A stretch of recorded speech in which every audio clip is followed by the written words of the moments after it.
तो Indian oil के interview के लिए हमको Indian institute of petroleum management में बुलाया गया। ठीक है, तो 8 बजे जो था वो रिपोर्टिंग टाइम था।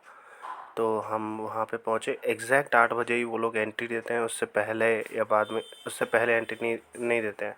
पर ये है कि मतलब अगर आप लेट भी हो जाते हो तो भी बाद तक बंदे लोग आ रहे थे। मतलब पूरा जो है वो जो पीपीटी दिखाते हैं वो ख़त्म होने के बाद भी बंदे आ रहे थे और वो लोग उनको एंट्री दे रहे थे। तो ऐसा कोई स्ट्रिक्ट नहीं है कि आपको मतलब अगर आप लेट हो गए बाई चांस तो आपको नहीं आने देंगे। ठीक है, तो अब क्या हुआ कि गेट पे वो लोग गार्ड जो हैं वो आपको एक आईडी कार्ड टाइप से दे देते हैं।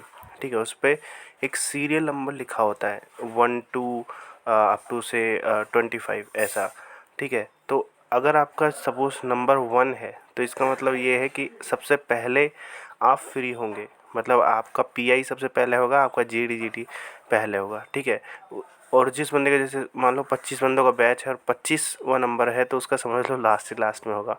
तो ये सीन रहता है। ठीक है, तो वहाँ पर आई कार्ड देने के बाद आपको क्या है कि अंदर कॉन्फ्रेंस रूम में ले जाया जाएगा। ठीक है, और कॉन्फ्रेंस रूम ये देखिए ऐसा दिखता है। तो इस स्क्रीन पे आपको पीपीटी दिखाई जाएगी। ठीक है, तो पीपीटी दिखाने के बाद आपको जो है वो आपको डीवी के लिए बुला लिया जाएगा। तो डीवी में आपका तुरंत डीवी हो जाएगा। पर जैसा कि मैंने बताया सीरियल नंबर जिसका जैसे 1 टू 4 है, 4 4 5 5 बंदों को एक साथ बुलाते हैं। तो 1 टू 4 है उनको पहले बुलाएंगे, 5 टू 9 है तो उनको बाद में बुलाएंगे। ऐसा इस टाइप से रहता है। ठीक है, तो डीवी होने के बाद तुरंत आपको जो है वो पीआई के लिए आपको जो है वो भेज दिया जाएगा।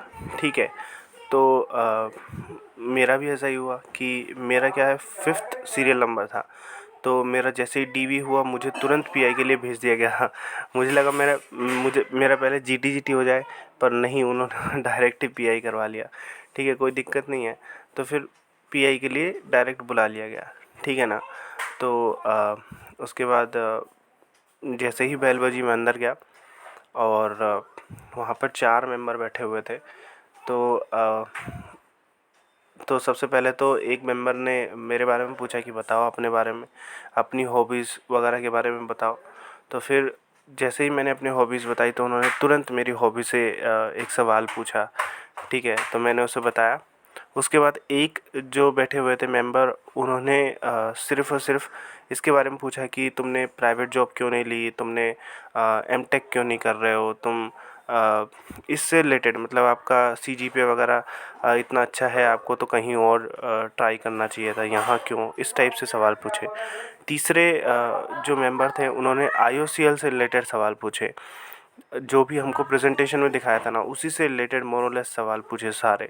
ठीक है, और थोड़े बहुत प्रैक्टिकल जैसे कि जो टोटल जो ऑयल प्रोडक्शन है वो इनफ है कि नहीं इंडिया के लिए, तो इस टाइप से सवाल पूछे गए।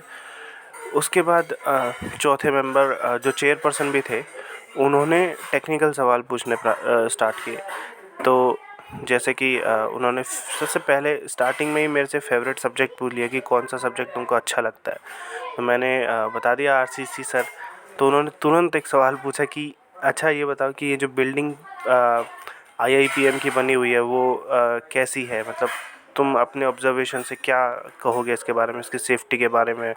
और तो मैंने फिर उन्होंने एक और उसके ऊपर ही डाल दिया, चलो अच्छा ये बताओ कि इस रूम के बारे में बताओ कि मतलब ये सेफ़ है कि नहीं है। तो मैंने बता दिया सर कि जो लिमिटेड स्टेट ऑफ कोलैप्स और सर्विसेबिलिटी के को चेक करूँगा मैं। और उसके बाद तो फिर वो थोड़े बहुत सेटिस्फाइड दिखे क्वेश्चन आंसर से। उसके बाद उन्होंने पूछा कि जो है वो आप एग्रीगेट का साइज़ कैसे डिसाइड करोगे for a particular type of concrete, कि कितने साइज़ का मुझे एग्रीगेट डालना है। तो यहाँ पर मैं अच्छे से उनको आंसर दे नहीं पाया। तो फिर उन लोगों का उनका जो क्वेश्चन थे नेक्स्ट क्वेश्चंस वो इसी पे थे, एग्रीगेट पे उससे रिलेटेड पूछे गए। फिर उसके बाद उन्होंने एक और क्वेश्चन पूछा कि मतलब कंक्रीट में जो स्ट्रेंथ गवर्निंग जो मटेरियल होता है वो क्या होता है। और एक और क्वेश्चन उन्होंने पूछा कि वो क्वेश्चन वो भी आरसीसी से ही रिलेटेड था। तो इस तरीके से आरसीसी पे ही बेस्ड जो है वो पूरा चला, ठीक है।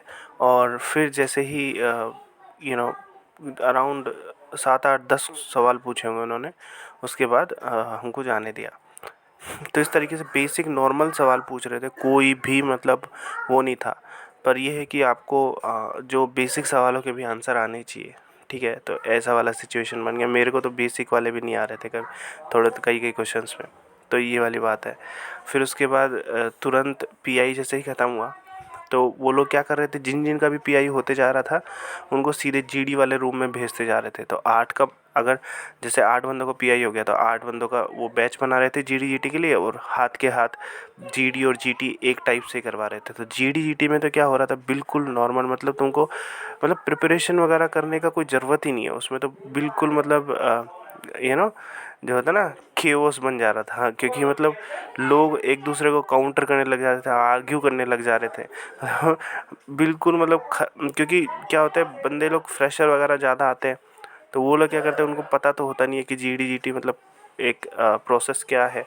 तो वो लोग फिर जो है वो लड़ने लग जाते हैं उसमें। तो मेरे भी केस में ऐसा हुआ, 2 बंदे आपस में मतलब आर्ग्यू करने लग गए कि नहीं मैं काउंटर करता हूँ इस पॉइंट को, फिर दूसरा बंदा उसके पॉइंट को काउंटर कर रहा है, ऐसा। और जीटी में भी same to same GD type से ही करवा दिया उन लोगों ने, मतलब अ, वही जीडी हो रहा है जीटी हो रहा है, कोई डिफरेंशिएट कर ही नहीं सकता, इस तरीके से था। तो ये था मेरा ओवरऑल एक्सपीरियंस। Thank you.